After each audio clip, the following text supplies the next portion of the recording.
बानी पीटीआई का 9 मई वाकयात पर मशरूत मुआफी मांगने का ऐलान। कहा पहले 9 मई की सीसीटीवी फुटेजेस लाई जाएं। अगर पीटीआई के लोग 9 मई वाकयात में मुलविस पाए गए तो मुआफी भी मांगूंगा, उनको पार्टी से निकालूंगा और सजा भी दिलवाऊंगा। सबूत आपके पास हैं, क्यों छुपा रहे हैं? 9 मई के मुतासरीन हम हैं, हमें इंसाफ चाहिए। हम भी 9 मई को माफ नहीं करेंगे। पाकिस्तान और आलमी सतह पर मकबूल तरीन शख्स की कोई इज्जत नहीं। मुझे रेंजर्स ने घसीटा, क्या आपका हक नहीं कि आप मुझसे माफी मांगे? हसीना वाजिद वाक़े के बाद मुझे लग रहा है मुल्क में कुछ बड़ा होने वाला है। मुझे खदशा है नवाज शरीफ, जरदारी, शहबाज शरीफ भी मुल्क से फरार होंगे। मुझ समेत सबका नाम ACL में डाला जाए।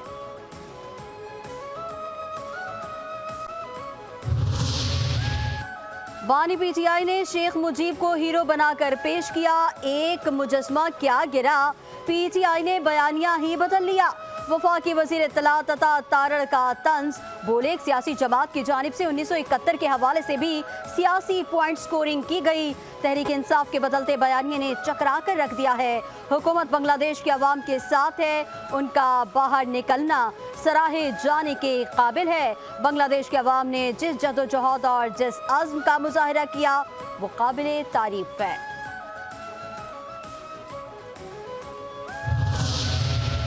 बांग्लादेश देख लें, यही कुछ यहाँ भी हो सकता है। पीटीआई रहनुमा उमर अयूब ने खबरदार कर दिया। कहा, यहाँ ताखीर से सही लेकिन बांग्लादेश जैसे हालात हो सकते हैं। ये लोग यहाँ से ईरान जा सकते हैं, ना काबुल। बानी ने सीसीटीवी फुटेज सामने लाने का मुतालबा किया।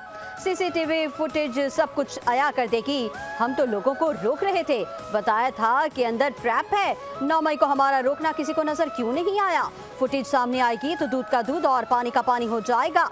हमारे नाम तो पहले ही ECL में है, बाकी सबके भी होने चाहिए।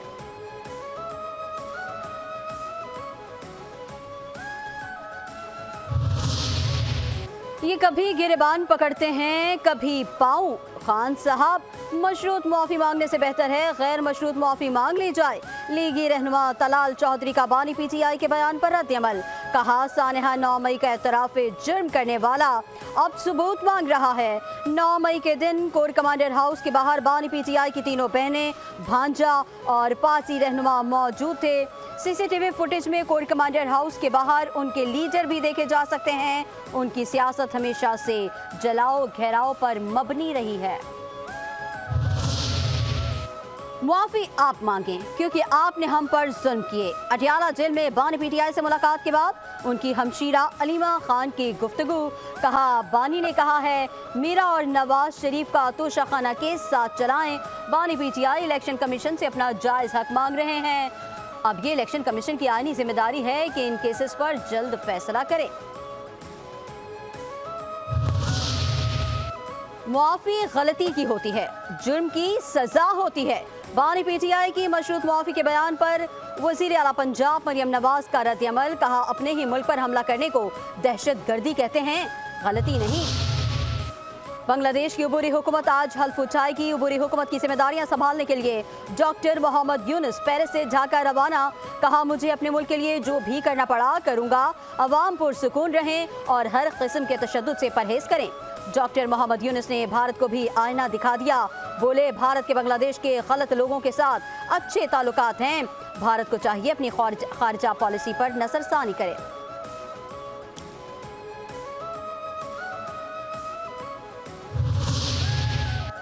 पाकिस्तान की हुकूमत और अवाम बांग्लादेशी अवाम के साथ यकजहती के साथ खड़े हैं। बांग्लादेश की सूरत हाल पर पहला बाज़ाब्ता बयान पाकिस्तान की तरफ से जारी। तर्जुमान दफ्तर खारजा का कहना है, यकीन है बांग्लादेशी अवाम का जज्बा उन्हें एक हम आहंग मुस्तकबिल की तरफ ले जाएगा। इंतकाम की सियासत नहीं करना चाहती, बांग्लादेश को अमन का गहवारा बनाएंगे। बांग्लादेश की साबका वज़ीर आज़म सरबराह BNP खालिदा ज़िया का नज़रबंदी के खात्मे के बाद अवाम से पहला खिताब। कहती हैं, हमें अपनी सफ़ों में इत्तेहाद पैदा करना है। तहरीक चलाने वाले बहादुर तलबा की जदोजहद के बायस आज कुछ साल बाद अवाम के दरमियान हूँ।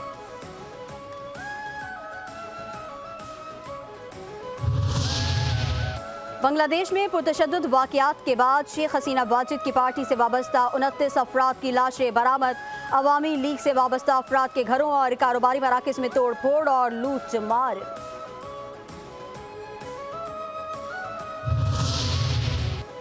शेख हसीना वाजिद पर अमरीकी और दीगर यूरोपीय ममालिक में पनाह के दरवाजे बंद। खलीजी ममालिक में सियासी पनाह लेने पर गौर शुरू।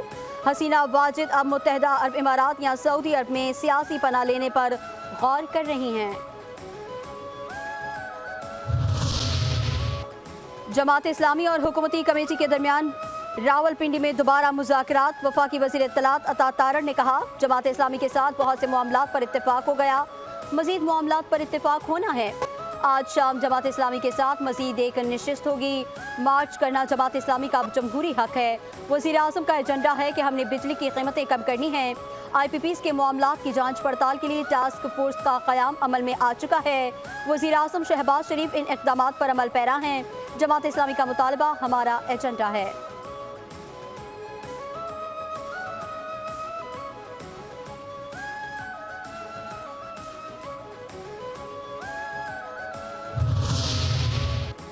धरने को बड़ी तहरीक में तब्दील करेंगे। अमीर जमात इस्लामी हाफिज नईमुर रहमान का ऐलान। कहा, जुमेरात का दिन बहुत अहम है, हम इंशाअल्लाह आगे की तरफ मार्च करेंगे। जागीरदार पर टैक्स नहीं लगाया जाता मगर गरीब पर टैक्स है। फॉर्म 47 वालों से जान छुड़ाना होगी। धरने में कामयाबी के बाद हम एक बड़ी जदोजहद करेंगे। हमारी तहरीक तसादुम से गुरेज करेगी। सारे सियासी कैदियों को आज़ाद होना चाहिए। सारी सियासी जमातों को जलसा और जुलूस की इजाज़त होनी चाहिए।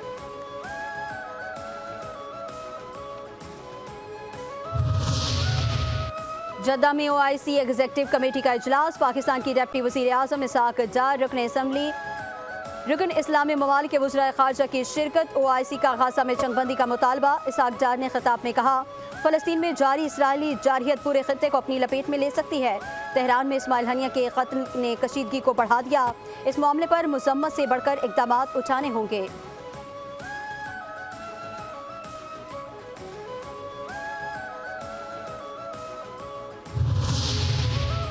अमरीकी सियासतदान या सरकारी अफसरान के कत्ल की साजिश के इल्ज़ाम में अमरीका में पाकिस्तानी शहरी आसिफ मर्चेंट पर फर्द जुर्म आयद।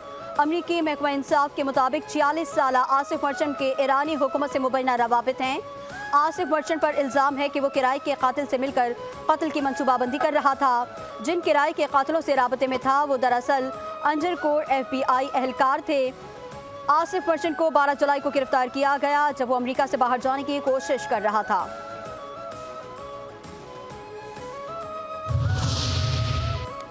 आसिफ मर्चेंट का डोनाल्ड ट्रंप पर कातिलाना हमले से कोई ताल्लुक नहीं। तर्जुमान व्हाइट हाउस क्रेन जैन पियर की वजाहत। कहा, अमरीकी महकमा इंसाफ के मुताबिक आसिफ मर्चेंट ने बताया कि वो कराची में पैदा हुआ। उसके पास पाकिस्तान के अलावा ईरान में भी बीवी बच्चे हैं। वो कई बार ईरान, शाम और इराक जा चुका। आसिफ मर्चेंट के मंसूबे के 3 हिस्से थे। हदफ के घर से USB ड्राइव्स चोरी करना, एहतजाज की मनसूबाबंदी और किसी सियासतदान या सरकारी एहलकार को कत्ल करना था।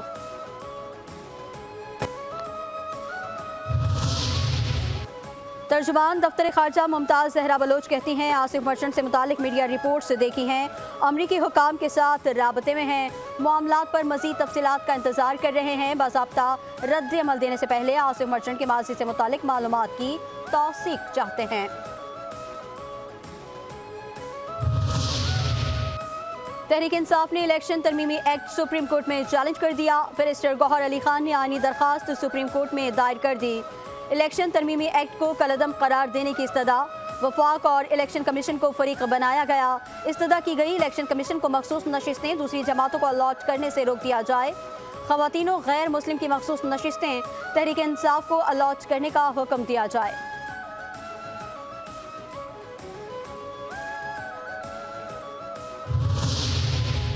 इलेक्शन कमीशन की मखसूस नशिस्तों से मुतालिक सुप्रीम कोर्ट के फैसले पर नजरसानी की दरखास्त दायर। इलेक्शन कमीशन ने किसी कानूनी और अदालती फैसले की गलत तशरीह नहीं की।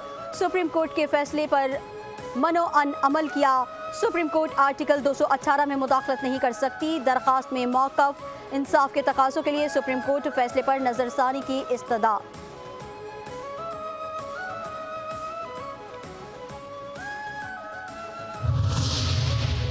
मुशीर इत्तलात KP बैरिस्टर सैफ की सुप्रीम कोर्ट से इलेक्शन एक्ट में तरमीम पर आज खुद नोटिस की अपील। कहते हैं इलेक्शन एक्ट में तरमीम सुप्रीम कोर्ट के फैसले की खुल्लम खुल्ला खिलाफ वर्जी है। एक्ट का मकसद PTI को मखसूस नशिस्तों से महरूम रखने का नाकाम कोशिश है। मैंडेट चोर सरकार अदम एतमाद तहरीक से खाइफ है। ये कानून बदनीयती पर मबनी है और मुफाद आमा के खिलाफ है। इस तरह के इकदाम के नतीजे में हसीना वाजिद का धड़न तख्ता हो गया। सुप्रीम कोर्ट के फैसले के बाद इलेक्शन एक्ट में तरमीम करना तौहीन अदालत है।